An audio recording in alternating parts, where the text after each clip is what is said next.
Welcome to Supporting Transitions from Preschool to Primary School. My name is Claire Downey and I am the Early Years Services Manager for the National Parents Council Primary. We have been delivering this programme to parents across the country for the last 3 years, and the feedback that we have received from parents is that this programme has given them lots of practical tips and advice and support to help them to support their children through this important transition. Due to COVID-19, unfortunately, we were unable to continue with the delivery of this programme, but we thought that it was really important that we should find a way to continue, so we have developed this online video for you to watch.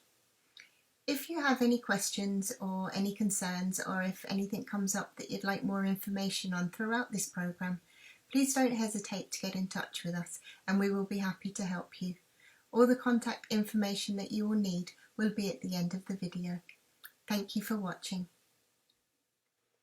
We understand that as parents you have the most powerful influence on your child's learning and development, and by being actively involved in your child's education from preschool right through to primary school, we know that it can have long-lasting positive effects.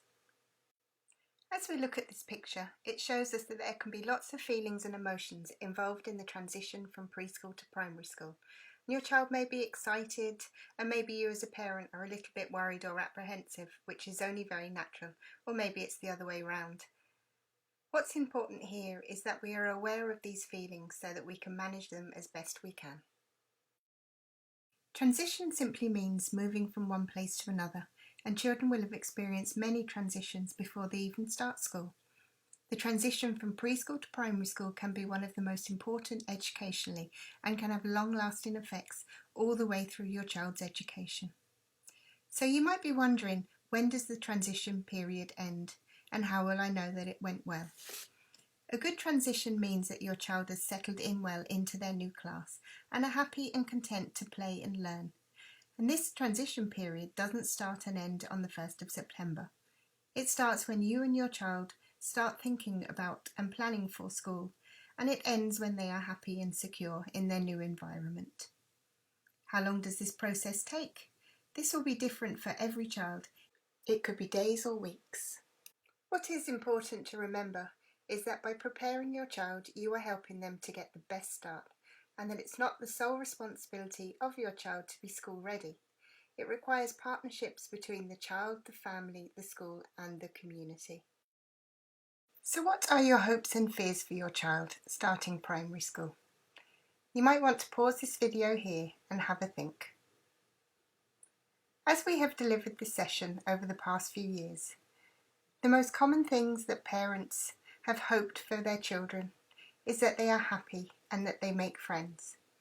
This is part of your child's social and emotional development, and we will explore with you a little bit later on how you can support your child with this.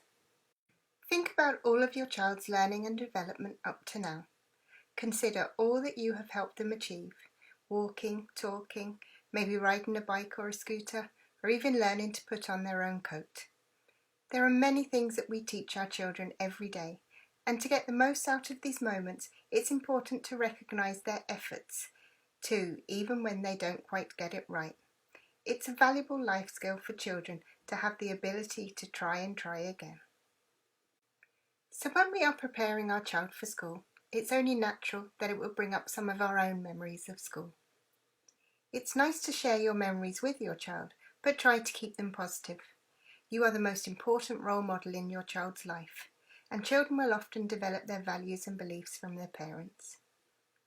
Schools have changed and progressed over the years, and there will probably be lots of changes from the way that you remember school.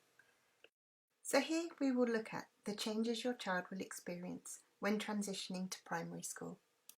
There is the change in environment. Your child is probably moving from a preschool where there are small groups of children, where the adult-to-child ratio is 1 to 11. So your child will encounter a change when they start primary school, where the average class size is around 24 children. The size of the classroom and the furniture will also be different. There will be desks for children to work at, although in most primary school classes, children sit in small groups at tables. And it's not just the classrooms which will look different. The school building will most likely be very different. There could be many classrooms depending on the size of the school, with offices and staff rooms and maybe a hall or a gym. Your child would have help from their class teacher getting used to all of these changes. Your child will also experience a change in peer group. This basically means the children in their school.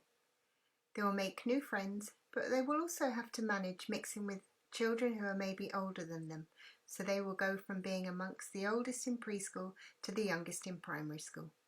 But don't worry, schools have lots of experience in supporting children with this. You can also help your child with their social and emotional development, which will help your child navigate these new friendships and relationships. Changing culture. This is another change for you and your child. So what do you think this might mean? Well, in primary schools there will be more of an air of authority than in preschools. Most teachers like to be addressed as Miss, Mr or Mrs, and there will be a principal and maybe a vice principal. And there is a specific curriculum that teachers and children will work to achieve specific learning outcomes. This may be a change from preschools, where often children's learning will be shaped around their individual interests. So this brings us to the change in learning focus for your child. In preschool, there is a curriculum framework called Ashdir, which means My Journey in Irish. Ashdir explores children's learning through 4 themes, which are exploring and thinking, identity and belonging, communicating and well-being.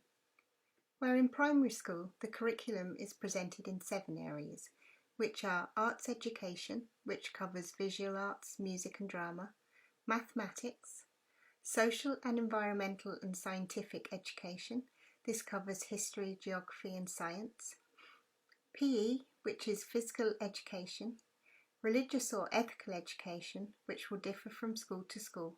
And social and personal health education. This might sound like a lot for your child to learn, but don't worry. As in preschool, children will be learning lots of different things at once. In primary school, children will often learn about their family and where they live, so this might come under history and geography. And I'm sure that you will be happy to know that just like in preschool, it is widely recognised that play and playful learning is a very effective way that children learn and understand new things. So in many schools, particularly in the infant classes, teachers will give children time and spaces to play. With all of these changes taking place, there will be changes in routine to support your child through this transition. Some of these routines you as a parent will introduce, and some will be introduced by the school. But it will help your child if you're aware of the school routines, so you can explain them to them at home if your child is unsure or doesn't understand them. Meal times will also be different in school.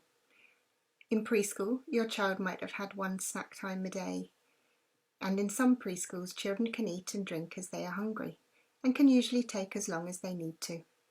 In primary school, there are usually 2 break times, which can be quite short.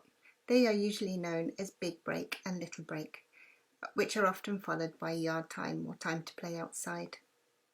Your child will be expected to eat their food quickly in an allotted time.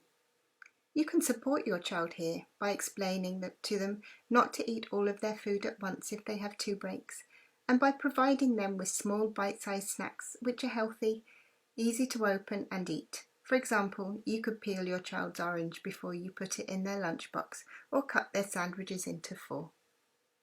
Your child's day may be longer than their preschool day or maybe start earlier. A day in primary school is 5 hours and 40 minutes.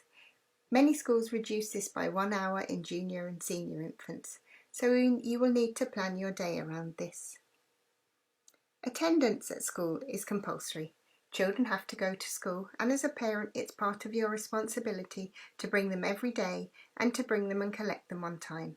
Children like to feel part of their class, so by missing school or arriving late can upset your child and can cause them to worry.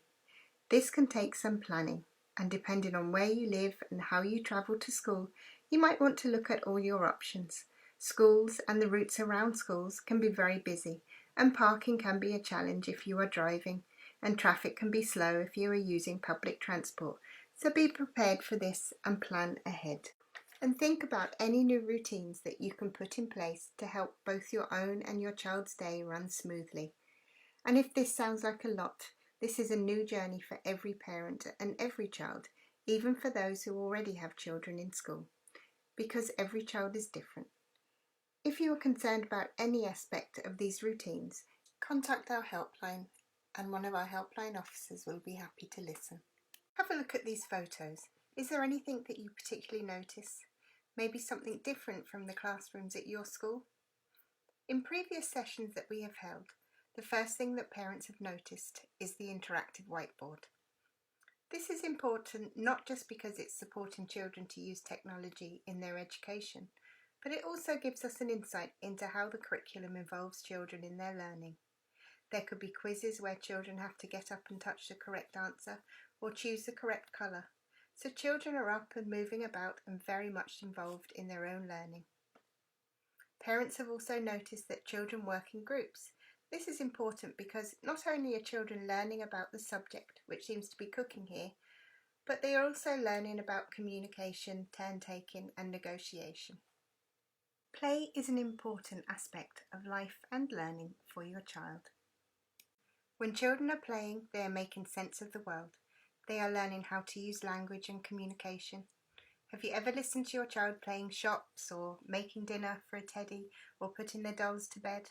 Children are usually playing out what they have seen, testing things out, testing what they have been told and learning in a hands-on way that makes perfect sense to them. This is why play is a valuable way to learn in both preschool and primary school. Next, we are going to look at some ways to support play with your child at home.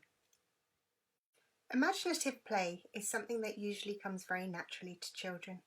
And when children are playing things like dress up, they are usually playing out things that they have experienced or thought about.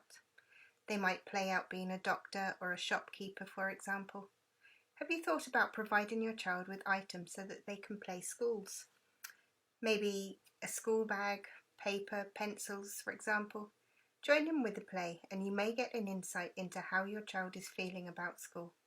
Allowing your child to be the teacher may tell you a little bit about what your child is imagining their teacher to be like. There are also some other ideas for play on the screen.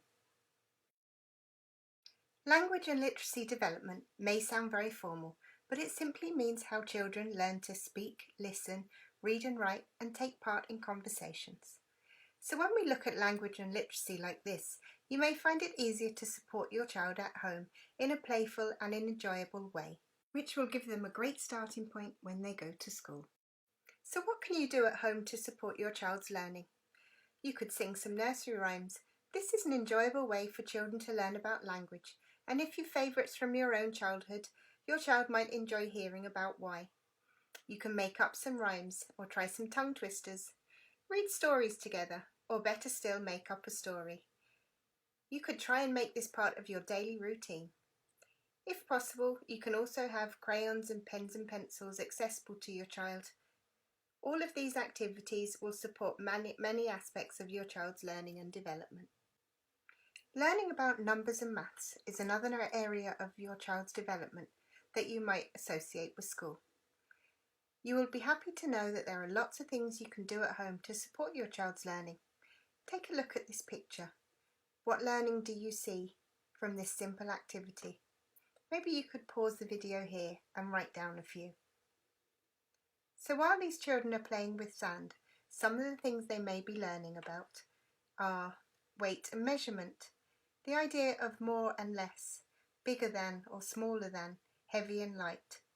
There are also learning about the language that goes along with these mathematical ideas and concepts and experiences. These experiences can also take place during water play. Did you think of any more? Now we are going to look at some more everyday experiences which will support your child's numeracy development. And while your child is having fun, learning and exploring, they are also building a bank of knowledge and understanding which will be used all the way through school. Here are some activities that you can do at home with your child. Playing shops can be a nice way for your child to learn about maths.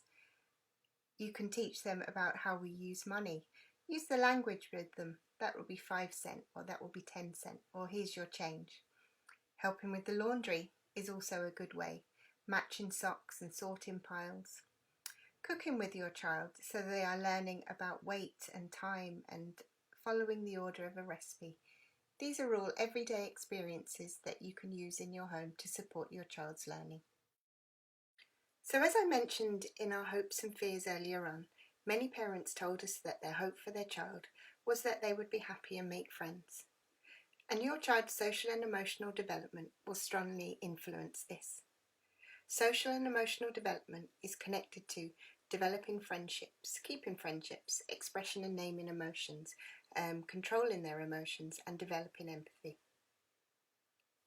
So you might be thinking, how can you support this at home while there is no preschool? Well, there is lots that you can do. You can help your child to cope when things don't go their way, which is something which inevitably happens in school. Your child might not be picked to be a leader, or they may not get to play a part in a game in the playground. So how can you support this at home? You can help them name and manage their own feelings in the moment. If they are cross or disappointed over something, talk to them about it and help them recover with kindness and reassurance. Discuss possible solutions with your child, but try not to solve the problems for them. Look at challenges that your child may come upon as an opportunity to learn something. Hold two-way conversations with your child. Remember to listen and give them time to answer. Sometimes children need just a few minutes extra, more than adults do, to come up with a reply. Listening is something we all think that we can do, and is often something we don't even think about. But it is actually a skill. Think about your friendships or your family. Is there someone you know that you will always pick up the phone to when you have a problem or want to share your good news? This will usually be because they are a good listener. As parents, it's important that our children can turn to us when they want to, and that they need to know that we will listen. And there will be times when we are busy. We could be on the phone or cooking dinner, or maybe on a work call, as many of us find that we are now working from home. At times like these, explain to your child that you can't listen right now, but you will have a chat over dinner time or in 5 minutes, and remember to follow up. Here is an example of how actively listening to your child can help you support them. Ben's friend Sam was having a birthday party next week, but it's been cancelled. Ben is upset because his mum Mary tells him he can't go to Sam's party. She says she is sorry, but there is nothing that she can do, and goes to start lunch. Ben is not just upset because he can't go, but because he thinks that all his friends are going and he is the only one who is not going to be there. If Mary takes a few extra minutes to listen to Ben and repeat back to him how she thinks he is feeling and why, they can clear up any misunderstandings. As parents, we can often, without realising it, do things for our children that they are able to do for themselves. And this isn't because we want to hold our children back. Maybe it's quicker when you do it for them, or maybe it will take them 10 goes before they can do up their own zip and you hate to see them frustrated. But it's important that we can give our children the support, encouragement and the time to be independent and practice these skills, particularly now when our children are at home all the time and are unable to go to preschool. I'm sure there are lots of parents who have seen their children do things at preschool independently that you hadn't seen before. Things like using a dustpan and brush to sweep up the sand, or hanging up their own coat. Here are some practical things that you can do at home that will help your child with their independence in primary school. Your child should practice using the toilet independently. This includes managing their zips and buttons and tights and flushing the toilet. Manage to do the zips and buttons on their coat. Hanging up their own coat and taking it down when they need it. Recognising their own name. Children will not be expected to write their own name, but it will be helpful if they can identify their own things that belong to them. Open their own lunchbox. This is important because children are sometimes nervous of asking for help, and the teacher might think that they have finished, so choose a lunchbox with simple openings and closings. Understand that they have more than one break if this is the case, and that they need to save some snacks for later. It may help to label or separate within their lunchbox. I hope that this special version of our transitions program has been helpful to you and has given you some information that you can use to support your child's transition to primary school. So to summarise, every transition is important. Transitions take us from what we are familiar with to new places and experiences. Try to make any preparations fun and part of everyday life rather than a lesson to teach. Try not to put too much focus on big school. Children tend to take us quite literally, and the term big can be a little bit daunting. Maybe try new school. Use the tips and ideas in your everyday lives and enjoy this milestone as it approaches. And remember, behind every child who believes in themselves is a parent who believed first. Here are some more resources which are freely available to help you to support your child's learning and development. The Learning at Home programme can be found on our website.